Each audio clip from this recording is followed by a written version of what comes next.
Super Bowl champion Andrew Whitworth with the Rams, of course. You were at Gronk Beach. What do I have to expect in 2024? Man, I can't wait. Listen, Gronk Beach was hype last year. It was sick. It's only going to be better. We're in Vegas. Come on, let's go. Super Bowl in Vegas. We got to turn it up a notch. Let's go, Gronk. I'm scared.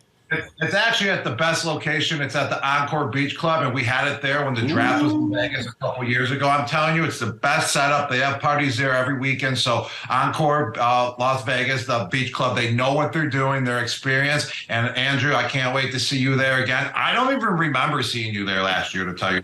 And how can I miss you? I don't remember much of it either, Gronk. I don't remember much of it either. I can promise you that. But listen, step aside, chain smokers. Gronk stepping in at the Encore Beach Club. Let's go, baby. Gronk, how many times have you been to the Encore Beach Club? I went probably like 3 or 4 times in my life. Oh, it's disappointing. Yeah, about 3 or 4 times.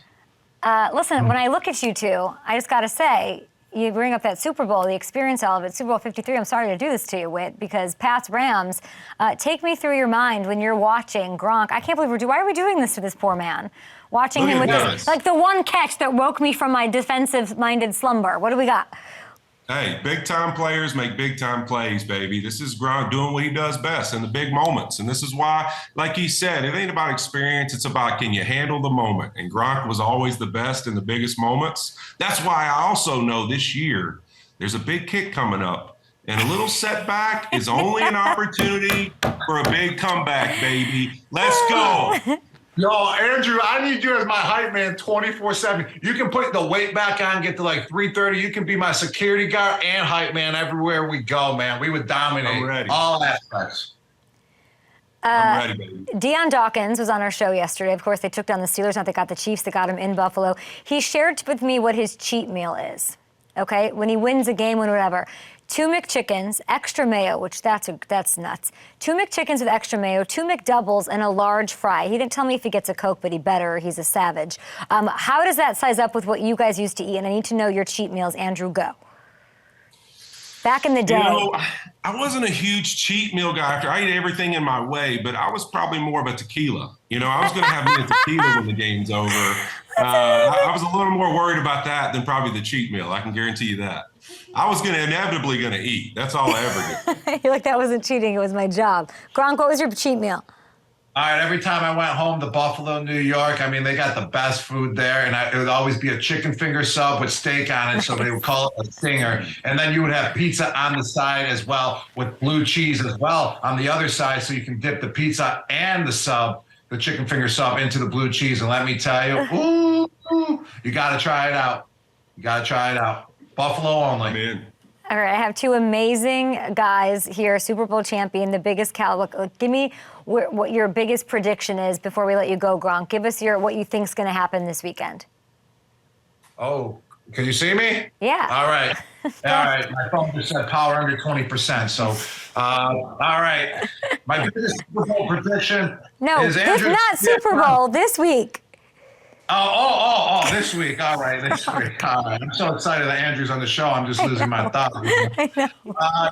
This week, you didn't let me think about this at all, okay? But I'm going to go with the Buffalo Bills finally taking down the Kansas City Chiefs in the playoffs. They're playing at home. The Buffalo Bills are on fire. They deserve to be where they're at, winning the last 5 games of the season, then absolutely dominating whoever they dominated again last week. I forgot the Pittsburgh Steelers. That's who they dominated. A team that fights hard, and they whooped them. So I'm going with the Buffalo Bills. Here we go, Josh Allen. He's going to take over and rule Kansas City. What do you think, Andrew?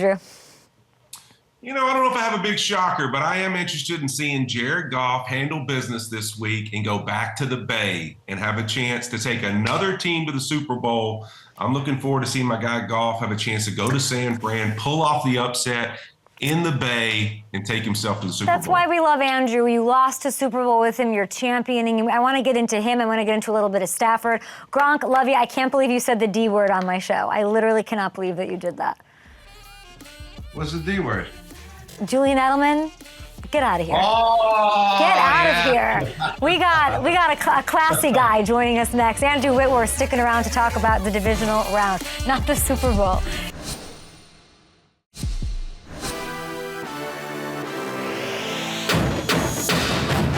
Throw it up, throw it up, throw it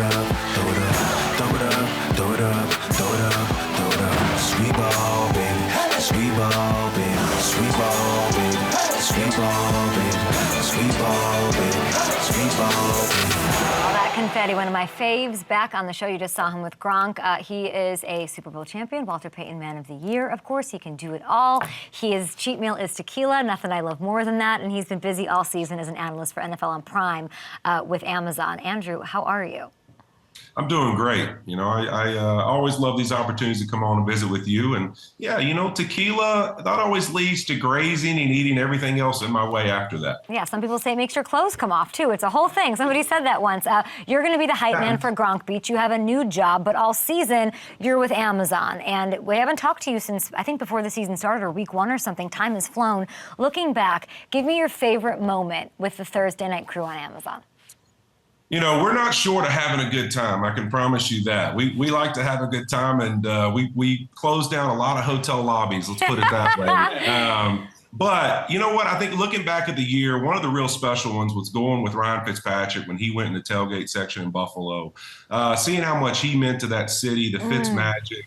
How much they love him. That was really special, just to kind of be with him and watch that interaction up close and personal. And then I think, you know, if I had to think of another one for me, going home to Louisiana, having a chance to go to Galatoire's with Chef David Chang, that was really special. Anytime you got a world-renowned chef who's setting the menu and picking the places, and you get to tag along in a place like New Orleans, Louisiana, it was a lot of fun, I can tell you that. And I ate probably about a 5,000 calorie lunch. That's what we like to hear. It was good. I love that you went with your stomach over your heart or over anything, and your heart with Louisiana, but that's amazing and delicious.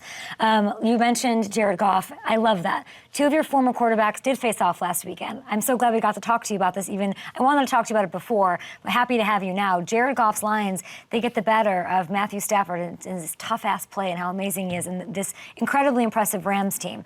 Bit of a rocky road since you played in the Super Bowl for Jared Goff, but he's like salty now. He's more demonstrative. Like, he's more Baker Mayfield-y than Baker Mayfield, in my opinion. They've like fluffed the two former number 1 picks going at it. Not too bad for a poor man's Matt Ryan, huh? That's great. Yeah, you know, I loved it. I thought that was one of the fun moments of the year, just having him come on the desk and show a little of who he is, because he really is a little bit more chippy than people think off the field and in person. It's just, I think sometimes he has such a good heart. He wants to do the right thing and say the right thing that, you know, he doesn't always show that in his personality in the media. And so I thought him getting on that desk, feeling good about his performance and kind of taking a shot at Ryan is a lot of fun. And I think it's great for him. And also, you've seen it in his progression since he become a Lion. If you kind of still judge Jared off his time with the Rams and things, he accomplished a lot as a Los Angeles Ram. Yes, there was some good and bad by all of us during that time. But really, who he's become as a Lion and how he's grown and progressed as a football player and a leader has been really special. And you're missing it if you hadn't been paying attention. And I think now people really got a chance to see a big time, big moment, his performance, to play that well and something that meant that much to him too. I thought it was really special. Obviously, you know, I'm sitting there cheering for both and obviously want the Rams to win. But then at the end of that game, sitting there watching the emotion in Detroit, the people in the stands crying, the emotion in a guy like Taylor Decker who's been there forever, you know, that was really special to watch and a really cool moment. And it's big, you know, and that means a lot coming from you, not just because you're a veteran and because you're a Super Bowl champion, but with Amazon, you are the most plugged in person with the fan base. Like, you're experiencing these stadiums in another way. I think that's so cool because you're the best person to ask about the home field advantage for Buffalo or what it means and in these places. And there's no better place, no better atmosphere than Detroit right now. This question comes from my boss, who's a big-time Lions fan, Michigan guy. This is a little unfamiliar for them. You're talking about Taylor Decker. You're talking about emotions. They've got a Bucs team with nothing to lose on the other side. Are you concerned at all about an emotional letdown after this first playoff win in over 30? I'm not, only because of the guy who's leading them. You look at Dan Campbell and what he's about, and really the mantra and toughness of this football team and how they're built. They're built for these moments. And I think sometimes we talk about playoff experience, we talk about all these different things, you know, whether a guy's been there or not before. I think sometimes it's really honestly just getting that first step of confidence. And then now it's like, all right, we believe in ourselves, we belong.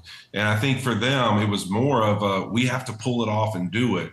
And now you see this football team when they're confident with that offensive line, that offense, and the way Jared's playing and the way they've actually been able to stop the run this year on defense, they've got a chance to put themselves in situations to beat anybody. And so I think that game only gives them a ton of confidence, because I also believe that the Los Angeles Rams were playing some of the best football in the NFL over the last 6-7 weeks and were a tough team to knock out. That game was set up for them to lose more so than I think even this one was. I think that this game, they've got their confidence now, and they're going to roll in Detroit, I believe. I want to look at the divisional round field here, and I want to give love to the O-line. We love just giving love. Whether it's a specific guy, a team, a coach, give me who deserves some love that is sticking out in your eyes that we're maybe underreacting to going into the divisional round. Well, I think when I look at those groups, really, I think the Green Bay Packers offensive line has played tremendous. I mean, I really think it's one of those sneaky things that there's so much talk about Jordan Love and really his progression and wow, what a turnaround it's been this season for him. But that Green Bay Packers group, I think, to me is really, if I look through the groups, I think the Ravens, I kind of thought their group would be really good, and they've been that way. The Lions are one of the best offensive lines in football, and they're the best offensive line left. But if I really think about all those groups, I mean, to me, it'd be the Packers who really have overwhelmed, I think, in what people expected them to be and how they've been able to protect the quarterback. And then the Tampa Bay Buccaneers. I think sneaky, that group has played really well and probably didn't have a lot of expectation from most people this year, but they have played great. And I think you look at Tristan Wirfs' transition from right to left. That's crazy. I mean, that's something I could never do. I talked to him before we had them for the Buffalo game, the Buffalo Bucks game, and just talked to him about that move. And it kind of shared some things with him I see on tape that I'm like, you're doing a great job, but I can kind of see some things that I can tell from switching sides that I see in your game that you're still trying to work through. And, we kind of talked about that a little bit. It's unbelievable. The athlete he is, what a special football player. And he is without question now the leader of that group, and you see it. Let's talk about Buffalo. We're talking about expectations. C.J. Stroud didn't have many. Jordan Love didn't have many. They're blowing it out the water. The expectation is the Chiefs should waltz back to the Super Bowl. They have the best quarterback. They got to go on the road. That's adversity. You can speak to what Buffalo might be like. You heard Gronkowski from Buffalo, 4-time Super Bowl champion, saying Josh Allen's going to be the best. On their best day, this Bills team can knock off anybody. What needs to happen with Kansas City to have success? I think obviously we've seen it in Kansas City. There's, throughout the year, it's been the same thing, kind of the same narrative, the drops and the struggles on offense, but that defense has continued to play well. They've had a couple moments throughout the season, but I think sometimes that just comes with the frustration of what they're used to offensively. But I think going into Buffalo is going to be a challenge because Josh Allen in these moments when he feels reckless, he feels like, hey, you know what? I'm going to just find a play, make a play. He's dangerous right now. And to me, based off of how things have been going, he's more dangerous than Mahomes at this current moment. Now, obviously, we know playoff Mahomes, he's going to show up at some point. And I think this is going to be one of those, maybe possibly like the Rams-Lions last week, people are going to love, because I think we're going to get a great show in Buffalo of two quarterbacks who are so dynamic and they're going to be making plays. But I kind of think Josh Allen is going to get it this weekend. I'm going with Josh Allen and the Buffalo Bills. Let's go. Our Super Bowl champion. We love watching you on Amazon. Hopefully we see you at Super Bowl. Of course, we'll see you at Encore Beach Club with Rob Gronkowski. Oh, yeah. Andrew, we appreciate you. Thank you.